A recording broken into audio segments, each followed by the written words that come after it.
Hello everyone, welcome back to my channel. This is the first video in a new series called How To in English. The idea is to create short lessons based on everyday, real-life scenarios in English. For example, how to reserve a hotel room in English, or how to go to the doctor's office in English. And that brings me to today's topic, which is how to order a coffee in English. We're going to be looking at useful vocab, grammar structures, and phrasal verbs to use in this situation, and we're especially going to focus on how English is used in real life. So you won't find this kind of stuff in an English textbook. All right, let's begin. I need a pick-me-up. Do you want to go grab a coffee? I was just thinking the same thing. I would love to get a coffee with you. Let's have a closer look at that dialogue. Firstly, we have the phrase, I need a pick-me-up. This is something that restores a person's energy, improves their mood, or generally lifts their spirits, such as a caffeinated drink or a snack. Then we have the sentence, do you wanna go grab a coffee? In American and British English, contractions are used very often by native speakers. Want to becomes wanna. Going to becomes gonna. So the speaker is saying, do you want to go grab a coffee? Do you want to go grab a coffee? And what about the phrase grab a coffee? The verb grab literally means to take hold of something, but we use it all the time to mean obtain something. For example, I need to grab some things from the supermarket, or let's go grab some lunch. You can also use the verb get in the same way as we see in the sentence, I'd love to get a coffee with you. Just be careful because we never say take a coffee. We only use these verbs. Next in line, please. When you hear next in line, please, that means it's your turn to order. You might also hear who's next or simply next. Hi ladies, what can I get for you? I'm still trying to decide. You go ahead. If you get nervous or you simply need more time to think about what you want to order, you can say one of the following. I'm still trying to decide.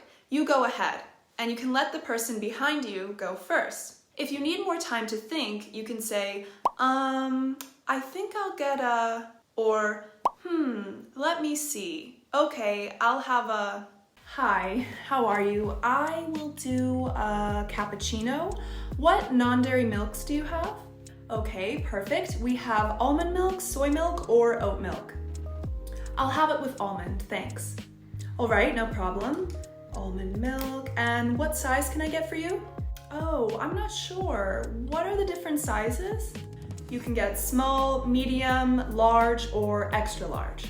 Okie dokie, I'll just have a medium, please. When you're ordering something in English, there are many different ways to say what you would like. You can say, I'll do, and then whatever you want to order. I'll have, I'll get, I'd like, can I get a... Just be careful not to say I want, because that sounds a bit rude in English. Next, let's talk about milk. So I'm lactose intolerant, which means I can't drink cow's milk. So I always order my drinks with non-dairy milk, and my favorite is almond milk. I'm not sure if you guys know, but in most places in the UK, USA, and also here in Spain, you can always order non-dairy milk in all of the coffee shops. What is it like in your country? Can you also order these non-dairy milks? Finally, you might have noticed the phrase okie dokie. This is just an informal way to say okay. Can I help who's next? Hi there, can I get a small decaf latte with regular milk, please? Sure, do you want it iced or hot? Iced, please. All right, and is it for here or to go? To go, thanks. All right. So we have a lot of vocabulary in this little section of dialogue. Firstly, let's talk about different types of coffee. Now, I'm not a coffee expert and there are so many types and it would take me way too long to try and explain all of them, so I'm just going to focus on the ones from today's dialogue. If you're a coffee lover and you want to learn all the different types of coffee in English, there are definitely lists online that you can easily find.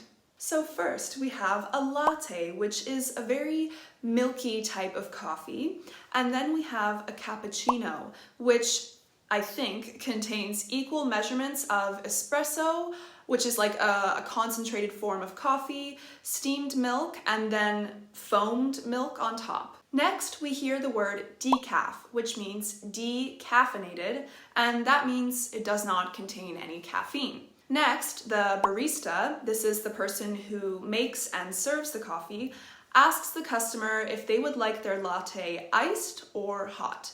So normally coffee can be drunk either hot or cold. So if you would like your coffee cold, you can ask for iced coffee.